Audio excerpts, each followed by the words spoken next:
Hola, ¿cómo le va a todos ustedes? Un nuevo programa de Nuestra Voz.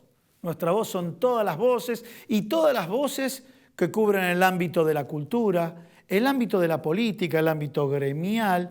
Y dentro de esos ejes que estamos planteando con la Fundación Atilra, se presentó una disertación la semana pasada de Alejandro Berkovich, periodista y economista. El título impactante, ¿sí? En el fondo, los mismos de siempre. ¿Qué tema, no? Se volvió al Fondo Monetario Internacional, estamos esperando la renegociación con el Fondo Monetario Internacional de una deuda que dejó la gestión anterior.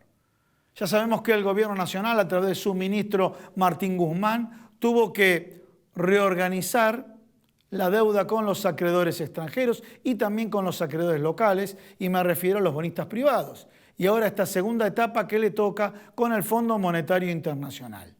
Por eso es muy importante la propuesta que hizo Atilra en esta disertación a través de las redes, para todos los que era abierta, para todos aquellos que querían escuchar realmente este tema, ¿no? Este tema pero tan delicado y también diría tan doloroso para la historia de la República Argentina. En el fondo, los mismos de siempre. Con Alejandro Berkovich. No te lo pierdas ya, en instantes acá, en Nuestra Voz. Cuando estuve en Sunchales, fui a presentar la película, Fondo, que, bueno, presentamos junto con Felipe Piña, que proyectaron ahí en el microcine que tienen espectacular allá, y tuve la ocasión de también hablar en la película sobre la coyuntura, que en ese momento, bueno, estaba en pleno cambio a partir de las elecciones del año pasado. Desde ese momento hasta ahora es como si hubieran pasado 2 décadas, ¿no? Porque estamos en pandemia, porque cambió el gobierno, porque la economía atravesó sobresaltos a nivel mundial completamente inesperados, inéditos, y porque ahora estamos en una crisis de la cual va a costar bastante levantarse.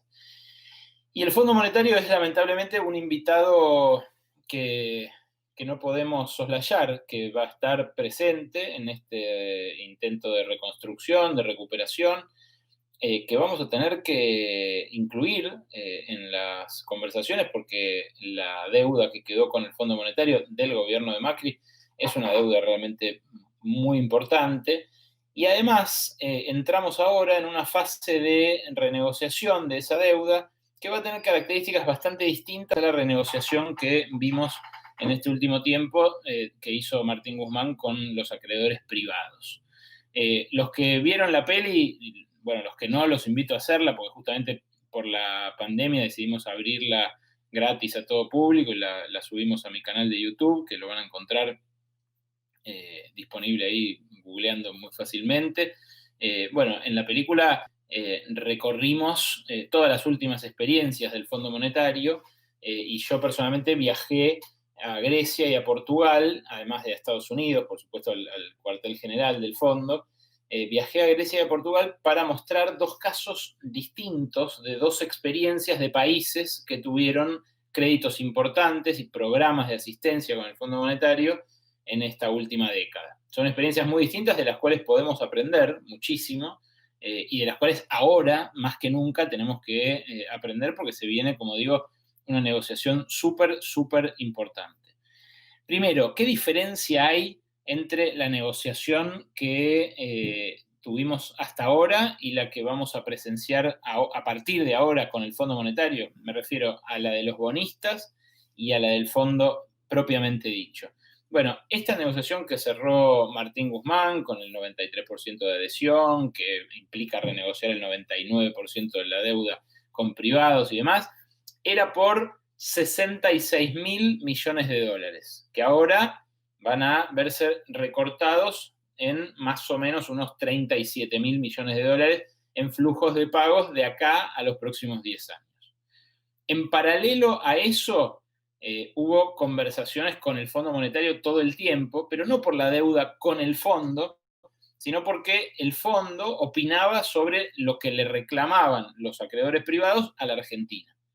Y en varias ocasiones apuntaló la posición del gobierno argentino diciendo que la deuda no era sostenible en los términos en los que la había dejado Macri, que para ser sostenible requería un recorte importante, lo que en los mercados llaman haircut, un corte de pelo, que tenía que tener una parte de recorte en intereses, una parte de recorte en capital, una parte de recorte en el plazo, en cambios de plazo, lo que se suele llamar reperfilamiento en economía financiera. Bueno, el fondo ahí uno podría decir jugó a favor de Martín Guzmán, a favor de Alberto Fernández, a favor de la estrategia argentina. Y ahí aparece la tentación de creer que esta vez va a ser más bueno con nosotros, ¿no es cierto? Es la tentación en la que caen todos los gobiernos, la de decir el fondo cambió, ahora es bueno, ahora vamos a tener una mejor relación con él, y finalmente esto, bueno, termina chocando contra la realidad de un organismo que tiene una misión muy, muy, muy específica, y que además tiene, bueno, una situación de poder, una relación de poder con los países que suelen pedirle ayuda, que ahora vamos a ver un poquito más adelante, encierra también un esquema de dominación, un mecanismo de dominación entre países, un mecanismo en el cual algunos países salen ganando y otros salen condicionados por lo menos, o en muchos casos expoliados en sus recursos naturales, en sus recursos humanos, en la dinámica de su economía. Primero, la diferencia entre la deuda que se renegoció y la deuda que se va a renegociar ahora es el tamaño. La que había con los acreedores privados era 66 mil millones de dólares, la que hay con el Fondo Monetario es 44 mil millones de dólares.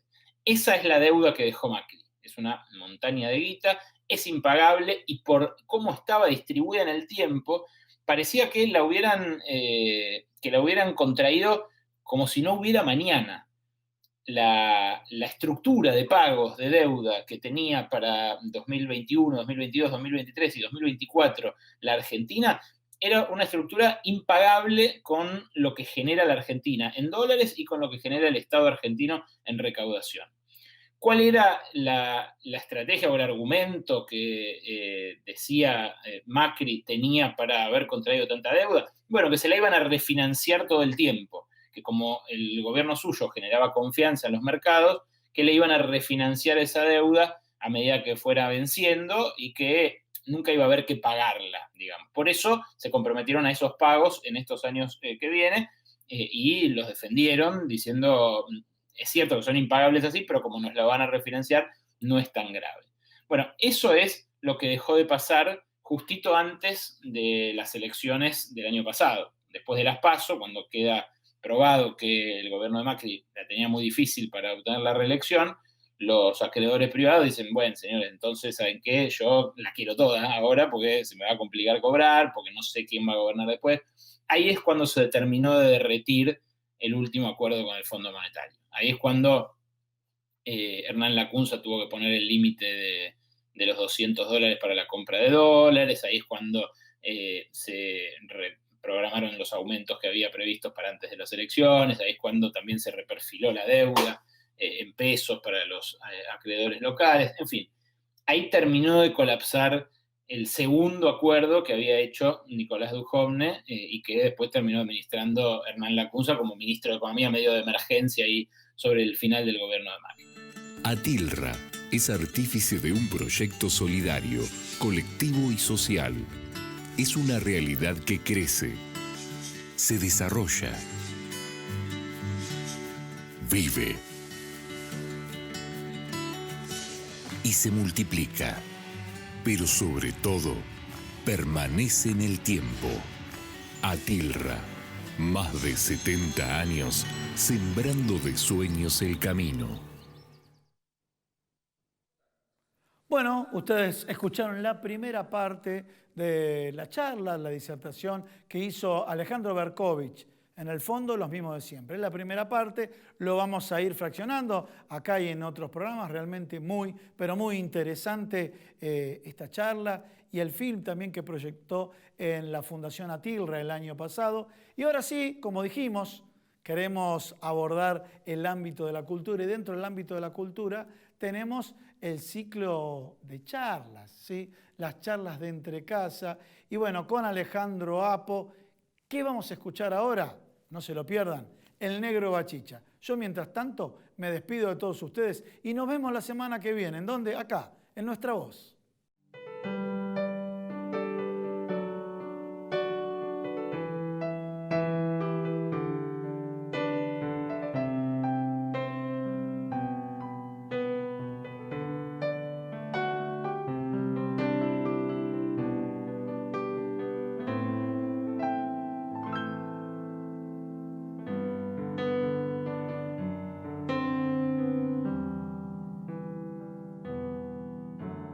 En la inagotable fuente de la juventud abrevan las utopías y los sueños más bellos.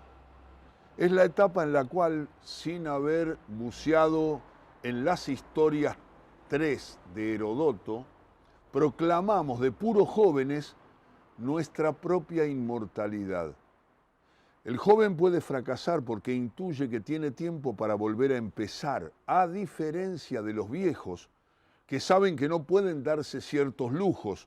Ciertamente ese es el motivo y no otro por el cual en la primavera de nuestras vidas solemos saltar al vacío sin redes de contención. Porque cuando somos jóvenes la muerte es solo una broma de mal gusto. La adolescencia es la etapa del camino que nos deja marcas que son para toda la vida. De ese ciclo de la existencia humana suelen surgir los amigos que son para siempre. Aunque por circunstancias de la vida misma uno no los vea con la frecuencia que desearía. Ese es el caso de Bachicha o simplemente el Negro. Apodos con los que conozco desde que tengo uso de memoria a Carlos Alberto Delgado, uno de esos amigos que me regaló la vida. El Negro fue un adelantado en su tiempo, ya que tenía cosas que con el devenir de los años lograría la adhesión de innumerables imitadores. Por ejemplo, no le gustaba trabajar. Así que hacía cualquier cosa para no poner el lomo, y no vaya a pensarse que esto le ocurrió recién de grande. No, ¿qué va? De grande solo perfeccionó las cosas que de chico ya tenía. Era intuitivo, entrador. Si percibía alguna cosa de la cual pudiera sacar algún provecho, ahí estaba él. Fue jugador de básquetbol, relacionista público y modelo, entre otras cosas. Cuando se dio cuenta de que en Sunchales era difícil vivir decentemente sin trabajar, emigró a Buenos Aires. Se afincó en la gran jungla donde actualmente reside, teniendo a su cargo los planteles femeninos de básquetbol de un club y también hace humor, stand-up, o sea, sigue sin laburar. De vez en cuando regresa a Sunchales a presentar algunos de sus shows. Y cuando baja al pueblo tenemos que amenazarlo para que sobre el escenario no cuente todo, para que determinadas cosas ocurridas en el pasado y que los tuvieron como protagonistas no las diga, porque él se vuelve a Buenos Aires, pero nosotros nos quedamos en el pueblo. En la mocedad de nuestras vidas, cuando pasábamos la mayor cantidad de horas juntos, él era uno más de nuestra familia. En mi casa, como ocurría años atrás en comunidades pequeñas como la que nosotros habitábamos, criábamos pollos y gallinas, las que luego de ser sacrificadas formaban parte de la dieta familiar, para decirlo de un modo sutil. En un determinado momento entre las gallinas apareció una que comenzó a tener problemas para caminar y a los pocos días, debido a alguna patología que la estaría afectando, quedó directamente inválida.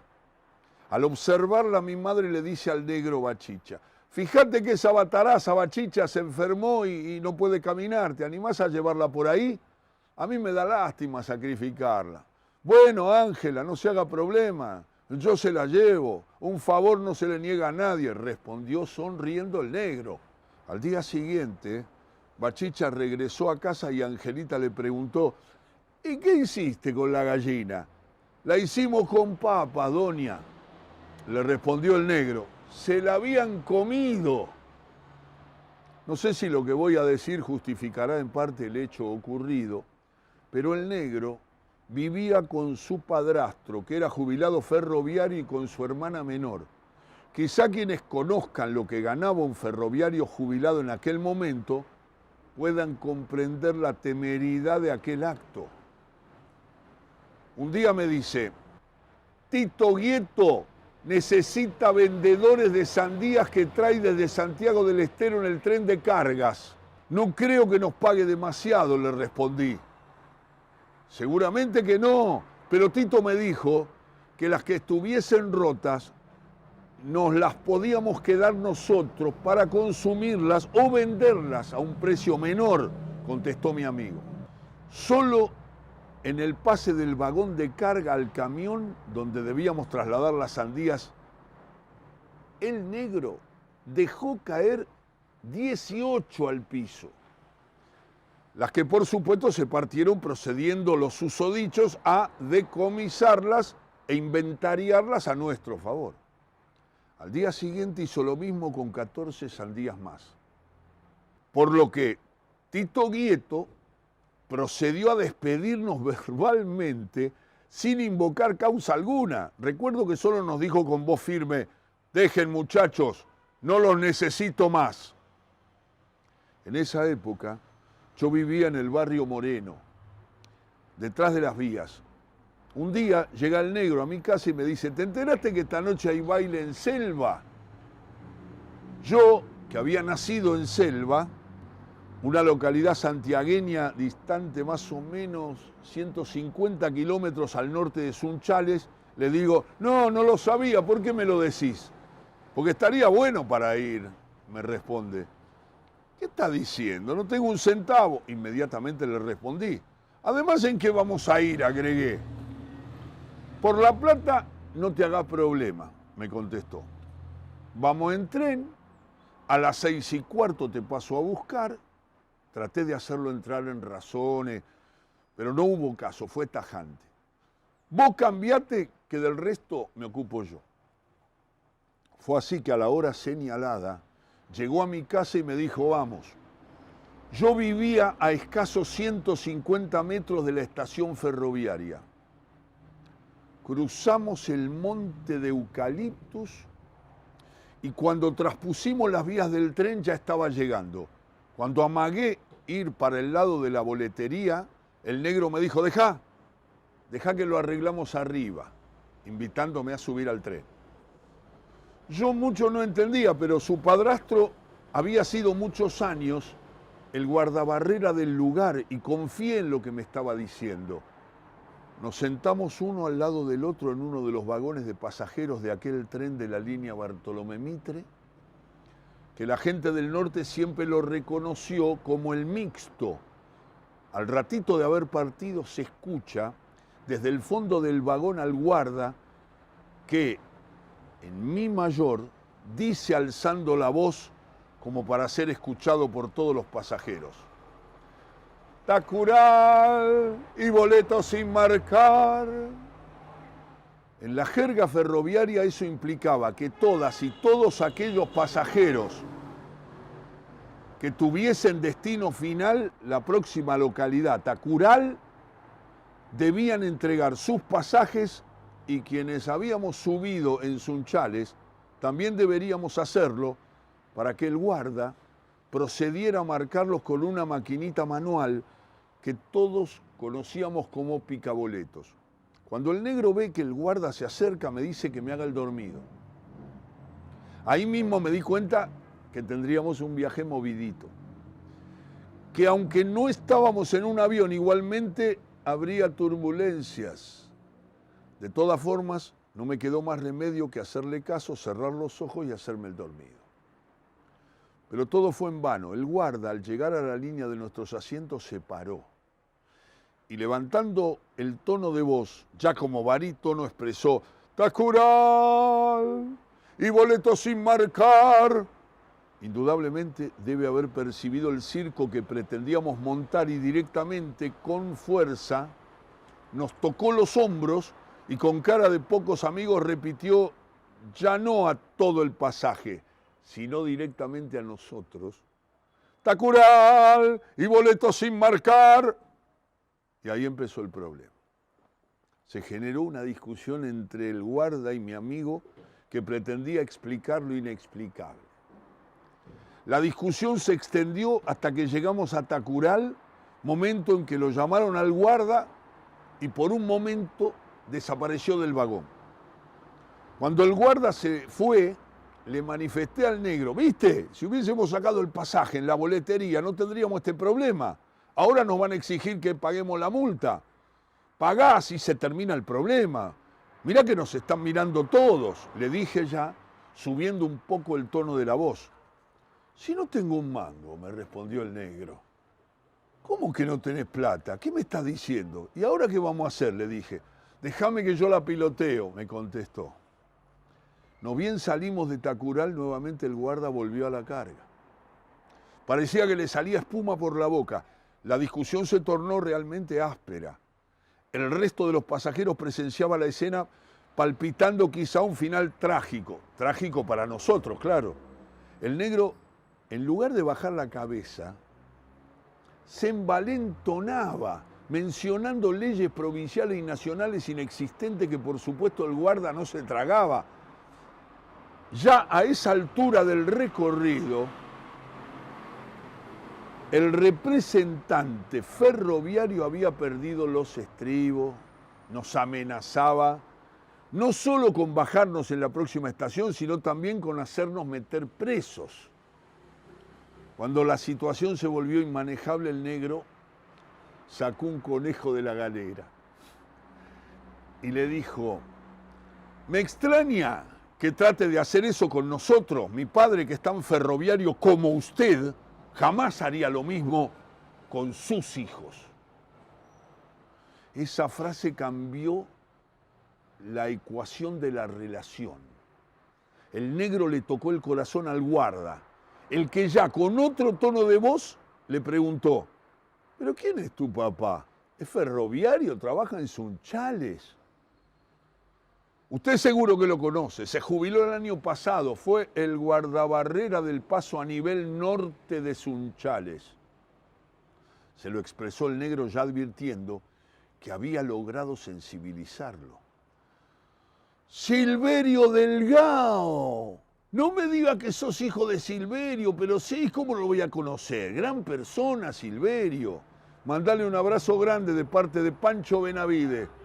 ¿Cómo no me dijiste antes quién eras?, le dijo el guarda, al tiempo que le aclaró que con él no tendríamos problemas, pero que su recorrido terminaba en Ceres y que ahí subiría su reemplazante, que según nos manifestó, no tenía su misma sensibilidad.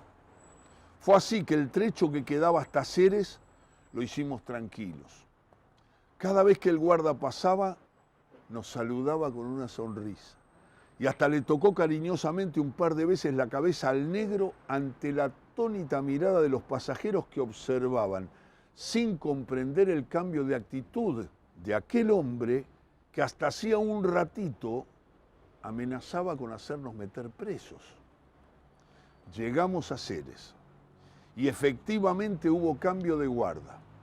Cuando partimos de esa estación ferroviaria, nuevamente la escena se repitió. Selva y boleto sin marcar, dijo el nuevo guarda y volvimos a hacernos los dormidos. Pero nuevamente el truco fracasó. Efectivamente el hombre era de pocas pulgas, comenzó a gritarnos diciéndonos que nos haría bajar en la próxima estación. Pero sí, no hará falta que nos hagas bajar, lo haremos nosotros por nuestra propia cuenta. Y no le digo quiénes somos, porque no sabrías a dónde meterte. Fantaseó con una bravuconada el negro. Y claro que nos bajamos sin chistar en la próxima estación, que era selva. Sí, ese era nuestro destino final. De más está decir que tuvimos que colarnos para entrar al baile y pedirles plata a mis parientes para poder regresar a Sunchales. Yo no quería repetir la experiencia de nuestro viaje de ida, así que pedimos plata. Con el negro Bachicha viví decenas de anécdotas por las cuales más de una vez y por los líos en que me metió, tendría que haberle pegado una patada en el tuje, pero yo nunca elegí a mis amigos con la cabeza. Los elegí y los eligió mi corazón. Por eso permanecen resguardados ahí, trayéndome el polen de primaveras lejanas.